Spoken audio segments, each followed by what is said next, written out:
Okay, same rhythm here. After watching the tape, kind of recapping some things. Obviously, we'll start on special teams. A lot that hurt us in that game. You think about punt. Obviously, you give up a punt block for a touchdown. It can be tough to overcome. And so you look at it, we misidentification really out of three guys. And so if three guys are misidentified, that starts with our preparation as coaches schematically. We got to look at some things. Didn't probably emphasize on the road crowd noise on a punt play when you got a lack of communication that way.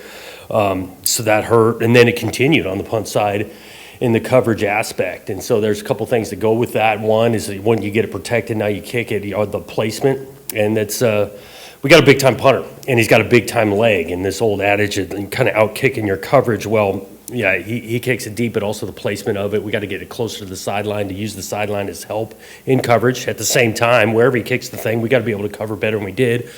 Out of a lane or two, good athlete returning it, but that did not help us. You think about field position throughout, that was a problem. So we got to get better there, which had been a strength for us. Let's face it, first 4 games, punt unit had been a strength, was not last Saturday. Kickoff return, we got the unfortunate one, the ball, we got to be able to field the ball. They're kicking off to us. However, the wind made it tough. The communication between the two, got deep trust in the two that are trying to field it. They got to communicate better.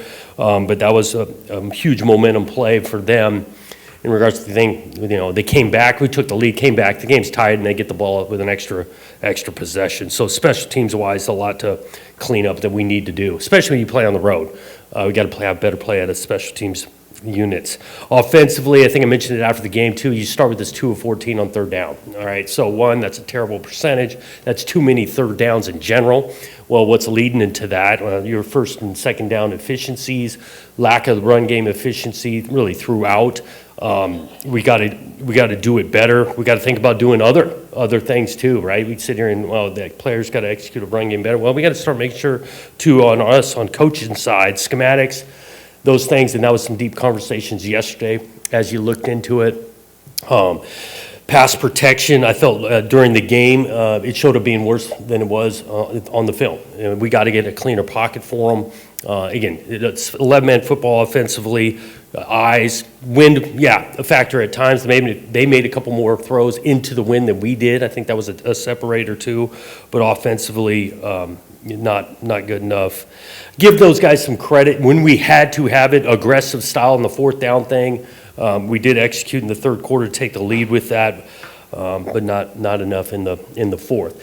Defensively, you liked a couple of things about defensively. One, just overall, from the SC game where we flat out weren't good enough defensively, come to this game, those guys responded. I thought they played with a response, aggressive mindset. You even look at what the situations the defense was put into the games with regards to field position. I think they had 5 or 6 possessions started on their own side of the 50, and the defense bowed up multiple times. I think looking holistically at halftime, things 14-7. We're probably forcing it to be 14-7 the way the first half had played, and then you take the lead toward the end of the third quarter. So I think the team continues to show some resilience, but it's back-to-back weeks where we got to finish in the fourth quarter better. Back-to-back games had opportunities to finish thing in the fourth quarter, and we got outplayed, outcoached in the fourth. And so we got another opportunity to do it better and do it back at home. Excited about that, homecoming. Anxious to get back around our home crowd. I know our guys will be raring to go this Saturday, and we're going to need to. You talk about playing an opponent, UCLA, who had maybe the biggest win of the college football year this last Saturday, and they played that way. They were galvanized. What they showed on that game against Penn State was impressive. I think the quarterback, highly touted, good player, 5-star, he played like it. This last Saturday, and so they got our full attention that way with what he can do. That offense is galvanized and going. They scored a bunch of points against a really, really good team, played some defense. They got a bunch of respect for how getting a win like that this last weekend. Questions? Jonathan, I was wondering, it was the first time we saw Aiden struggle this season, really, and what would you see on the film, and what were the conversations you've had with him since the game as far as what transpired and how to clean that up? Yeah, I think, we need to play better. He wanted to play better. He's competitive. We need to continue to help him. I think about the factors of protection, the lack of the run game, some of the down to distances we're in. He did come back and have a couple of plays in that game that reminded us some of last year in regards to maybe doing too much, movement within the pocket, moving his eyes a couple of times where he needed to trust that protection. And so, again, he needs to go back to work. We need to continue to surround him. We got to play better around him. But there were some signs of last week that were frustrating. Hey, Jonathan, in your post game, you emphasize finding a way to win. In your experience, what foundational principles will remain the same, but what are some of the things, maybe based on personnel too, and what happened that you may be open to, quote unquote, looking at, changing, tweaking, et cetera? I think we're always looking week to week on what we learned from the previous game and wanting to do it better or get it fixed or do it differently. So that approach isn't totally different from just because of the outcome this last week versus call it week one. I do think, looking at 2 games on the road, the ability to finish in the fourth, we got to find a way to do it better because we've done it at home. I call out Boston College going to double overtime. We found a way to finish there. So we've done it before. I think about the previous 2 being on the road, we got to do it on the road. Jonathan, I'm curious with the maybe visceral reaction to wins and losses these days. It seems like every win and loss is put under such a microscope. Do you feel that as a coach? And if so, how do you deal with that in today's day and age? Yeah, you feel it as a coach, and you try to actually avoid, when you win, of glossing over of things. I think about our punt thing, right? After 4 weeks, we had a bye. Oh, this is one of the strengths. This has been a weapon for us, all these kind of things. Well, we got exposed in the 5th game. And so as a coach, I think you're always urgent to find ways to improve, making sure you don't got flaws that you don't recognize that your opponent does, whether you win or lose. With the fourth quarter kind of issues, is winning in those moments learned, or is that something that players have to maybe get more experience facing before they can pull that together, or what are the sorts of pieces that are missing? Yeah, I think we're experienced the wrong side of it for back-to-back games here. Again, I think you learn it from experience. And again, this doesn't mean all of a sudden I got to put on my Superman cape in the fourth and do something dramatically different than the way you prepared. It comes down to a team seizing the momentum, keeping it in the fourth, and we haven't done it in back-to-back weeks. Jonathan, you mentioned the special team struggles against Nebraska. What adjustments do you need to make against UCLA to clean those up? Well, just to think about specifically to the punt side of it, one which starts with our protection, communication, and we're making sound protection of getting the ball thing kicked. Once it's kicked, we got to place it with some accuracy, right? The placement of a punt, especially with the type of leg Eckley has. It's a big time leg. That's an important part. And then coveraging, staying in your lanes, getting off blocks, staying in your lanes so that we can round up oftentimes the best athlete on their team they put back there as a punt returner. All those things play into it. Jonathan, 2 separate things here. First, when you look at where UCLA is right now, how much does your prep for them in the off season and in the last couple of weeks, how much does that kind of go out the window when you have a new head coach and maybe some new things and wrinkles and maybe not even any tendencies that you got with this guys? Yeah, you definitely emphasize the last couple of weeks with a new coach, and so what that tape looks like on the personnel side. This is the same personnel, so you're going all the way back in your background of what those guys have looked like for 5 games now, even back in the offseason, some of their transfers, the previous spots they've been at. So personnel-wise, I think you get a larger body of work, the actual schematics, the last couple of weeks. And kind of going back to some of the things you mentioned about the offensive line, when you did watch the tape back, like where did you see maybe the leaks coming from, and how do you kind of fix them? Like, how much did you and Jim talk about that over the last 48 hours or so? Yeah. I mean, in protection, I think recurring some of the edges we played at, so the squeeze of the pocket, the edge of the thing wasn't firm enough up front at times. Along with protection, the launch point of the quarterback needs to continue to be consistent, right? So if I play O-line, anticipation of where this guy's going to be at is at 7.5 directly behind the center, 9, those things. We got to be exact 2 at quarterback, but we were on too many edges in protection. And I know you learned about this probably after the game on Saturday, but what was your reaction when you learned that UCLA beat Penn State, given knowing that they were 0-4 and Penn State was ranked in the top 10. Yeah, before I watched the tape, it's like, well, they had some new life to them. And then you think about the long travel, you think about Penn State more a little bit going across after a big emotional game the week before. Then you put on the tape and watch this game, galvanized, new energy, aggressive. I'm talking about UCLA now, attacking, really in all three phases. They come out, first opening drive, go punch the thing in, then kick off, they gamble, steal a possession right there of like they were a brand new team.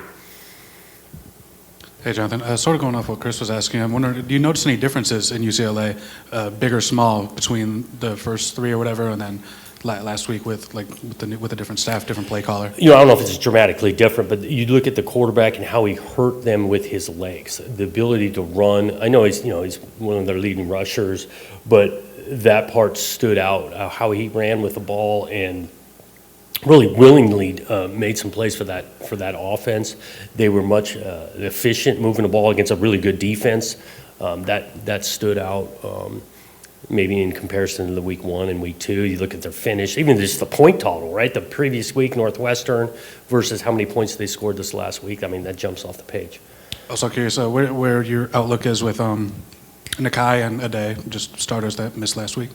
I'm sorry, say it again with Nakai. Nakai and Ade Willie, your outlook on how Yeah, I think both those guys have the potential for this weekend, finishing a protocol with one of them, but by the end of the week, we'll know. So right now, day to day.